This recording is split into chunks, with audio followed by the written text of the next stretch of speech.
नमस्कार। आज हम गणेश चतुर्थी से जुड़ी एक बहुत अहम दिलचस्प मान्यता की बात कर रहे हैं कि इस रात चांद को देखना अशुभ क्यों मानते हैं, है ना? जी बिल्कुल।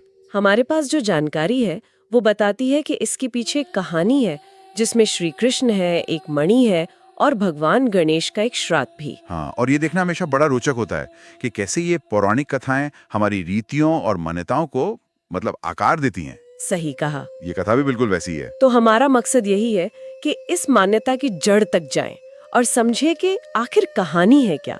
चलिए शुरू करते हैं। बिल्कुल। तो कहानी की शुरुआत होती है चंद्रदेव से। कहते हैं एक बार गणेश जी के रूप को देखकर वो हंस दिए थे। हाँ, उनके गजमुख और बड़े पेट को देखकर चंद्रदेव ने उपहास किया। उन्हें अपने रूप का बड़ा अभिमान था। अच्छा। और इस बात पर गणेश जी को स्वाभाविक रूप से क्रोध आ गया और उन्होंने श्राप दे दिया। श्राप क्या था? श्राप ये था कि भाद्रपद महीने की शुक्ल चतुर्थी को जो कोई भी चांद को देखेगा उस पर झूठा इल्जाम लगेगा, मिथ्या कलंक। ओहो। तो ये सिर्फ सजा नहीं थी, ये दरअसल अहंकार पर एक चोट थी, चंद्रदेव के अभिमान को तोड़ने का एक तरीका। मतलब दिव्य लोकों में भी अहंकार के ऐसे परिणाम होते हैं। बिल्कुल। अब कहानी में आती है स्यमंतक मणि। ये कोई आम मणि नहीं थी, है ना? नहीं, बिल्कुल नहीं। ये सूर्यदेव ने राजा सत्राजित को दी थी, एक वरदान की तरह। और कहते हैं ये मणि सोना देती थी रोज। हाँ, ऐसा माना जाता है। रोज ढेर सारा सोना देती थी और जहाँ रहती थी वहाँ कोई दुख तकलीफ नहीं होती थी। अच्छा। तो सत्राजित के भाई थे प्रसेन। वो इस मणि को पहनकर शिकार पर गए जंगल में। और यहीं से चीजें उलझनी शुरू हुई। कैसे? जंगल में क्या हुआ? जंगल में एक शेर ने प्रसेन पर हमला कर दिया, उन्हें मार डाला और मणि छीन ली। अरे बाप रे। लेकिन बात यहीं खत्म नहीं हुई। फिर रीछों के राजा जामवंत, उन्होंने उस शेर को मार दिया और मणि ले ली। अच्छा, जामवंत के पास चली गई मणि? हाँ, वो उसे अपनी गुफा में ले गए और अपनी बेटी जामवंती को खेलने के लिए दे दिया।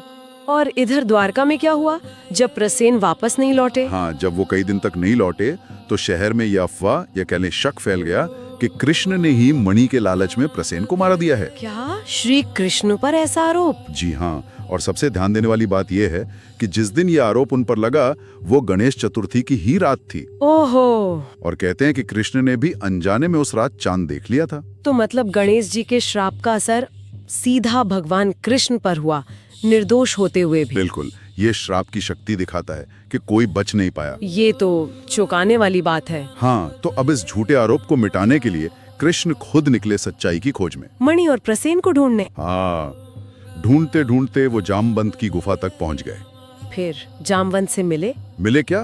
भयंकर युद्ध हुआ दोनों में, पूरे 21 दिन तक। 21 दिन? हाँ, आखिर में जब जामवंत ने पहचाना कि ये तो स्वयं विष्णु अवतार हैं, तब उन्होंने हार मानी। अच्छा।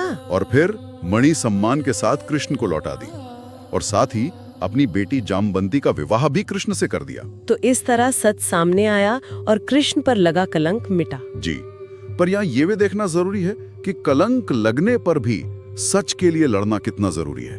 कृष्ण ने हार नहीं मानी। लेकिन एक सवाल मन में आता है, कृष्ण ने फिर गणेश जी से पूछा नहीं कि भाई चंद्रदेव ने गलती की, सजा मुझे क्यों मिली, मैं तो निर्दोष था? बिल्कुल पूछा, ये बहुत स्वाभाविक सवाल है। तो गणेश जी ने समझाया कि देखो, श्राप तो चंद्रदेव के अहंकार को खत्म करने के लिए था, पर विधि का विधान ऐसा था कि तुम भी उसकी चपेट में आ गए। अच्छा।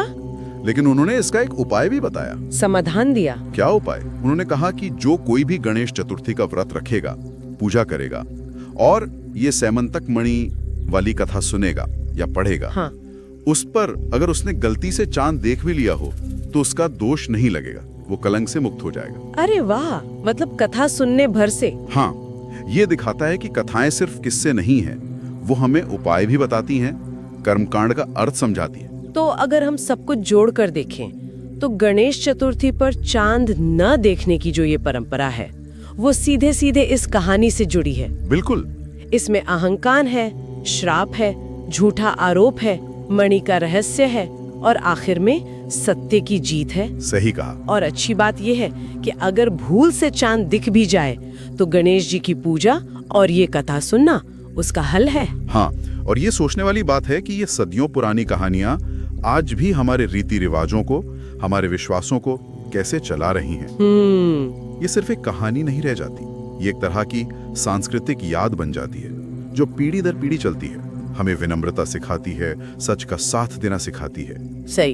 तो असली सवाल शायद ये है कि क्या ये कथाएं सिर्फ बीते हुए कल की बातें हैं, या हमारे आज और आने वाले कल के लिए भी इनमें कोई गहरा सबक छुपा है? सोच